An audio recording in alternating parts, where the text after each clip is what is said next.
Ô, rapaz, rapaga. Tá com áudio? Tá com áudio, tá com áudio.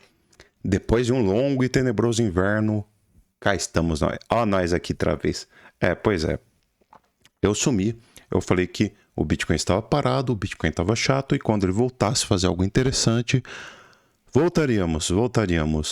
Ele fez algumas coisas interessantes, eu relutei para voltar, porque sinceramente... Cara, eu confesso, tava chato vir aqui falar de Bitcoin, independentemente de algo relevante ou não. Mas eu acho que como acertei algumas coisas, eu preciso vir esfregar na cara da sociedade, né? Não que alguém se importe, mas eu me importo. E o fato de eu me importar já é o suficiente para eu vir aqui esfregar algumas coisas na cara da sociedade, que eu tava certo, né? Porque muita gente fala assim, porque Bitcoin é tudo é moon. Cara, 90% dos canais de cripto, quando o Bitcoin deu uma pumpizazinha, vamos inventar uma palavrinha qualquer, quando ele foi um pouquinho para cima, muita gente, agora Bitcoin to the moon. Agora o Bitcoin vai para a lua, ninguém segura o Bitcoin to the moon, Bitcoin vai para cima, Bitcoin ninguém segura o Bitcoin, não sei o que. Aí o Bitcoin derreteu lá, chegou a 83 mil basicamente, que estou vendo aqui no gráfico, bateu 83 mil, derreteu, voltou para 60 mil. E tá aí nessa, vai, não vai, começou a subir agora vai para cima, porque o Trump negociou lá com os iranianos e tudo indica que agora é to the moon, porque vão reabrir o Strait de Hormuz e blá blá blá. A gente vai ver se isso faz sentido mesmo, tá? Se é a macroeconomia que está prejudicando o Bitcoin, ou será que não é, de repente, aquele papo que eu falei sobre o índice de Basileia 3, né? Será que não é o fato do Bitcoin já ter enfrentado uma exaustão gigantesca ligado ao pump de... Deixa eu conferir a data exata perfeitamente aqui. Um pump de 5 de outubro de 2025, já que ele havia enfrentado outro pump basicamente idêntico em 14 de agosto de 2025, né? Em 5 de outubro ele quase renovou a alta histórica, na verdade ele fez quase que um topo duplo, por assim dizer, e depois disso foi ladeira abaixo, cara. Então, o que será que aconteceu com o Bitcoin? A gente vai ver depois da vinheta, claro, então vai.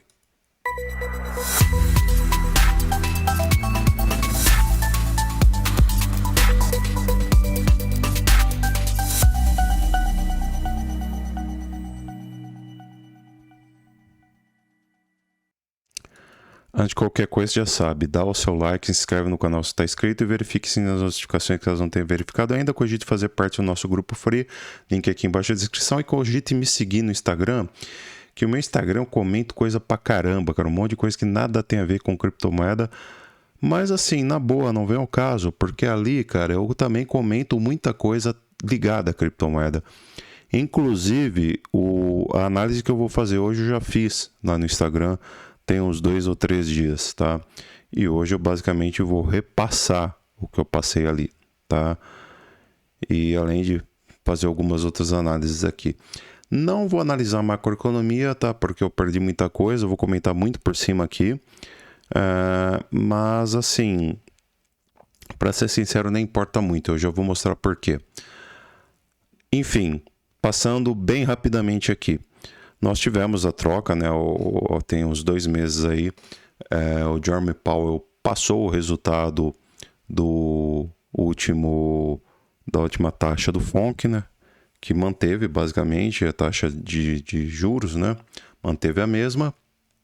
Ele teve um discurso um tanto quanto hawkish, não foi nada dovish, e dá a entender que o Kevin Warsh vai manter a mesma postura. E assim, pelo preço que o petróleo está, né, mesmo com essa guerra que o Trump impôs, né, o petróleo subiu e tudo mais, a gente sabe que isto vai fazer o preço do petróleo subir, e com isso o frete fica muito mais caro, e não apenas o frete, mas também basicamente tudo fica muito mais caro, basicamente tudo, tá? E além do que, claro, a gente sabe que a economia a principal fonte de economia que existe, a gente sabe que vem do petróleo, né? Ainda é o petróleo a maior fonte de economia que existe. Então o petróleo não apenas serve como combustível, mas também serve como um gerador de economia para a economia como um todo, para gerador de energia para a economia como um todo. Então a economia se torna inviável com o petróleo lá em cima. Então lascou, tá? Tudo encarece. A economia é insustentável com o petróleo lá em cima. Com isso a gente sabe que a inflação sobe e muito, beleza? Então não tem como a gente imaginar uma taxa alvo de fundos do FONC reduzindo. Não tem, sinto muito, mas é impossível. Então, paciência, tá? Não tem como imaginar corte em taxa de juros tão já. Pode acontecer, mas vai ser lá para frente. A questão é o quanto isso vai influenciar no Bitcoin ou não. Outra coisa, Estreito de Hormuz. Abre Estreito de Hormuz, fecha Estreito de Hormuz. Abre Estreito de Hormuz, fecha Estreito de Hormuz. O que isso influencia no Bitcoin? Olha, cara, pode influenciar, mas sinceramente não está influenciando tanto no S&P 500. Você já parou para pensar nisso, cara? Já parou para pensar? Se não está influenciando tanto, por que o Bitcoin está sofrendo tanto com isso? Será que o Bitcoin perdeu correlação e de uma forma bem negativa com o S&P 500? A gente vai ver hoje, tá? Então, assim, não faz tanto sentido você vir aqui ficar falando de macroeconomia quando a análise principal, a análise foco deste canal é uma análise em criptomoedas, tá? Eu não estou aqui fazendo análise S&P 500, tá? Estou fazendo análise em criptomoedas. E mesmo se fosse S&P 500 ou qualquer coisa do tipo, a gente vê S&P 500 cada vez mais alto. Então, para que eu vou analisar a macroeconomia? Então, é o que a gente vai ver agora, por sinal. Então, vamos lá. Ó, S&P 500. Fala para mim o que tem esse gráfico aqui. Você tá vendo esse gráfico cair? Não tô vendo não, cara. Pelo contrário, tô vendo que esse gráfico desde 30 de março de 2026 ele vem subindo incessantemente. Ele até cogitou perder uma LTA aqui, até perdeu de certa forma, mas ele já mostrou total força segurando o tripoema de 610 períodos, que ele vem segurando aí basicamente desde o dia 9 de junho deste ano, né? E de lá para cá ele ganhou força e voltou a subir, né? Talvez encontre uma resistência que seria justamente... vamos traçar uma LTA aqui.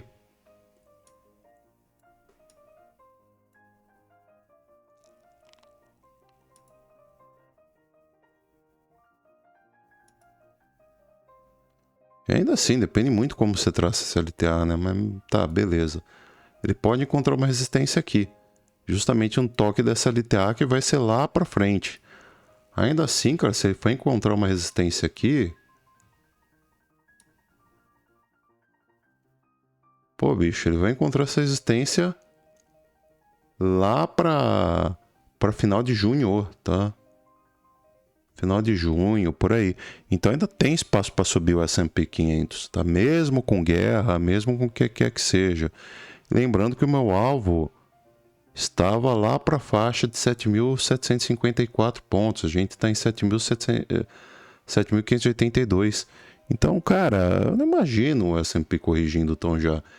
Mesmo com todas essas guerras que o pessoal está falando, é macroeconomia, é possibilidade de recessão dos Estados Unidos e blá blá blá, o S&P está subindo cada vez mais. Então, esquece esse papinho de recessão até agora. Só que o Bitcoin, eu vejo o Bitcoin caindo cada vez mais. Quando o Bitcoin, enfim, tinha rompido uma LTB aqui no dia 20 de abril de 2026, retestou a LTB, tinha tudo para voltar a subir e todo mundo falando to the moon, eu falava, cara, cuidado, porque nós temos muita resistência para cima ainda. E quais resistências que eu falava e falava aqui no canal, cara, e justamente naquela época de maio, né, o último vídeo que eu gravei basicamente falava, olha, vamos esperar romper EMA de 200 períodos. Quando ele ultrapassar 85 mil, a gente cogita entrar com uma parte do capital. Quando ele ultrapassar ainda mais, cara, 90 mil, que é a triple EMA de 610, a gente entra com uma parte mais pesada do capital, porque não tem como ele superar essa região aqui e não continuar subindo, tá? Ele não conseguiu romper 85 mil, ele não rompeu 90 mil, ele travou na EMA de 200 períodos na faixa de 82 mil, 83 mil, travou bonito aqui, cara, não teve capacidade de romper essa EMA de 200 períodos. O que ele fez logo a seguir? Começou a corrigir, perdeu a LTB que deveria em tese ter segurado o preço e veio muito abaixo dela. Agora ele volta numa tentativa desesperada, né, de rompê-la, né? Vamos ver se vai conseguir, mas pode ser muito bem que ele faça um reteste aqui em 66.900 e volte a corrigir. Sempre pergunta o que ele vai fazer, é justamente isso, cara. Ele vem aqui para testar, falha o teste e corrige para a faixa de 50 mil. Não é de já que eu venho falando do Bitcoin 50 mil. É algo que tem a ver com níveis de Fibonacci, de toda esta alta que ele vem fazendo. Então, Bitcoin 50 mil é algo não apenas pertinente, é algo não apenas extremamente plausível, como é algo extremamente condizente com o que a gente viu, com toda a alta que a gente viu o mercado fazer. E ó, tá aqui, ó, o alvo de 1.6, simplesmente de todo este pump que ele fez, tá vendo? Quando ele perde este fundo em 74.800 dólares, a gente faz uma expansão com base em toda esta pernada aqui de alta que ele teve. E qual que é o alvo? 54.400, coisa do tipo, tá? Pode estender um pouco mais, então vai lá para 50 mil. Eu acredito que 50 mil, por ser um suporte psicológico, a gente poderia sim ver o Bitcoin em 50 mil. Talvez um pouco abaixo disso, que é o que a gente vai estudar agora. Perfeitamente plausível o Bitcoin nessa região. Ó, o que temos aqui? Vamos de novo definir uma LTB perfeitamente do topo histórico do Bitcoin até o momento atual. Então, ó, LTB, maravilha, é o que a gente tem aqui, rompeu, desrompeu, beleza. Tendência, obviamente, de baixa, que a gente tem informado aqui no macro, tá? Não tem como negar isso. E o que é que eu vejo? Se a tendência de baixa, eu vou operar o quê? A baixa. Pô, Daniel, mas ó, eu vejo o Primo Rico. O Primo Rico fala que quando o Bitcoin ou qualquer outro ativo que seja está caindo, é para comprar. O Barsi fala que quando o Bitcoin, qualquer ativo que seja está caindo, é para comprar. Por que você vem aqui falar o contrário? Você está querendo achar que você manja mais que os caras? Veja, esses caras não estão errados, porque a metodologia deles é diferente da nossa. Esses caras são holders, ou seja, eles estão contando com preço médio. A gente aqui é trader, tá? Então a gente tá o quê? Fazendo operações ainda que para o longo prazo, mas a gente não está querendo acumular Bitcoin somente. A gente está querendo o quê? Fazer lucro com operações de compra e venda, tá? Esses caras estão querendo acumular ativos para 10 anos. A gente está querendo acumular ativo para 1 ano, 2 anos no máximo, tá bom? Então, pensando em 1 ano, 2 anos, eu quero comprar Bitcoin, não em comprando Bitcoin aos poucos. Eu quero aproveitar para ou abrir posições de short em Bitcoin ou posições de long, tá? No momento, eu não vejo long em Bitcoin. Se você quiser comprar Bitcoin para longo prazo, e é mesmo para longo prazo, eu esperaria um pouco mais, tá? Eu esperaria o quê? O Bitcoin corrigir para 50 mil, que é muito plausível, tá bom? Com base em que eu falo isso? Cara, eu falei no meu Instagram, por isso que eu falei para você seguir lá, e falo novamente. Olha, falo aqui no YouTube, no caso. Eu vou circular aqui. Tá vendo esses dois candles? O candle do dia 5 de fevereiro e de 6 de fevereiro. Tranquilamente, são os candles mais importantes do ano. Tranquilamente. Tranquilamente. Por que você diz isso, Daniel? Por que você diz isso, Daniel? Você já vai entender por quê.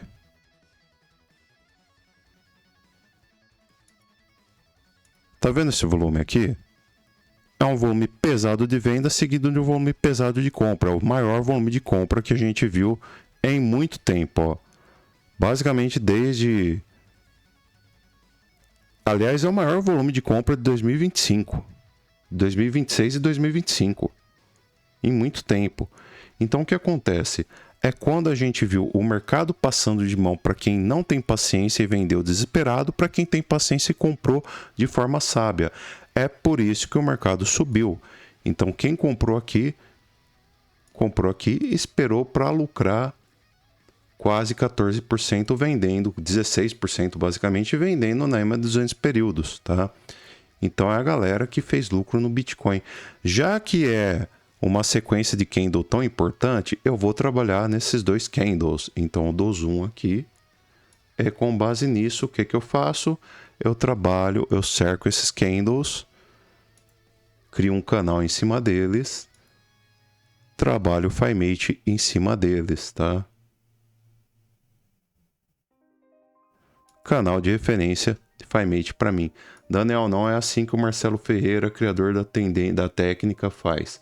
Beleza, eu faço diferente da dele, paciência. Se ele quer concordar, beleza. Se não quer, azar o dele, azar o meu, sei lá de quem. Mas eu trabalho dessa forma, tá? Então o que eu vou fazer? Já que esse é o canal de referência, como a gente tá uma tendência baixa e a FiMate é uma técnica rastreadora de tendência, eu vou trabalhar o quê? Projetando esse canal para onde? Para baixo. Já que a gente vai seguir a tendência, eu vou trabalhar onde? Para baixo.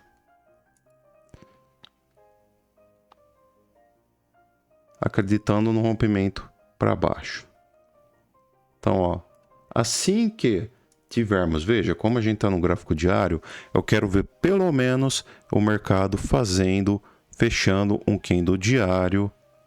Ó, lembrando que quem é trader trabalha com candle confirmado. Candle confirmado é o que? Você ter um candle diário para baixo aqui do canal de referência. Qual é o canal de referência? Para baixo de $59.800. No momento, o Bitcoin não fechou candle abaixo de $59.800, tá? Ele rompeu, mas não fechou candle abaixo dessa região. Ele apenas foi até ali, deu uma lambidinha de leve e voltou a subir. Então, ó, com base nisso, eu entendo o quê? Que a gente, até o momento, conseguiu dar uma rompidinha e já voltou a subir acima dos 59.800. E se a gente fechar candle abaixo de 59.800, a gente vai ter alvo em 48.800 e depois, quem sabe, 40.800 e coisa do tipo. Tá? É assim que a gente trabalha, eu pelo menos trabalho com FiMate. Caso o Bitcoin volte a subir e consiga mostrar força nesta alta, eu esperaria ele fechar um candle diário acima dessa região de 89.670, que é o canal de zona neutra que a gente tem logo aí acima. Agora, como eu sou um cara sistemático e acho que $90.000 é uma região psicológica de resistência, eu esperaria, obviamente, ele fechar um candle diário acima de $90.000. Não abaixo de 90 mil, acima de $90.000. Fechando um candle diário acima de $90.000, eu encaro isso claramente, mas claramente mesmo, como uma retomada da tendência de alta. E aí sim a gente pode acreditar que o Bitcoin encerrou o ciclo de baixa e começar a cogitar compras em Bitcoin, imaginando sim uma retomada da tendência principal, que seria a tendência de alta. Aí sim a gente para de acreditar em queda de Bitcoin, começa a realmente acreditar que o Bitcoin pode vir a subir. Por enquanto, eu acho um tanto quanto arriscado, um tanto quanto imprudente você comprar Bitcoin, tá? Então, Bitcoin to the moon é acima de $90.000. Abaixo disso, esquece, é loucura, eu não vou dizer burrice, né? Acho que burrice é um termo meio pesado, mas é imprudência, tá? Não seja imprudente, seja prudente, que você não perde dinheiro nesse mercado, beleza? Segue a gente aqui, eu sei que eu tô sumido, mas de vez em quando a gente aparece aqui para dar uns conselhos para você perder minimamente. Se você não ganhou dinheiro com a gente, pelo menos você deixa de perder dinheiro, tá? Ou perde o mínimo possível. Por esse vídeo é isso, falou, fui, adiós, tchau, tchau, até mais.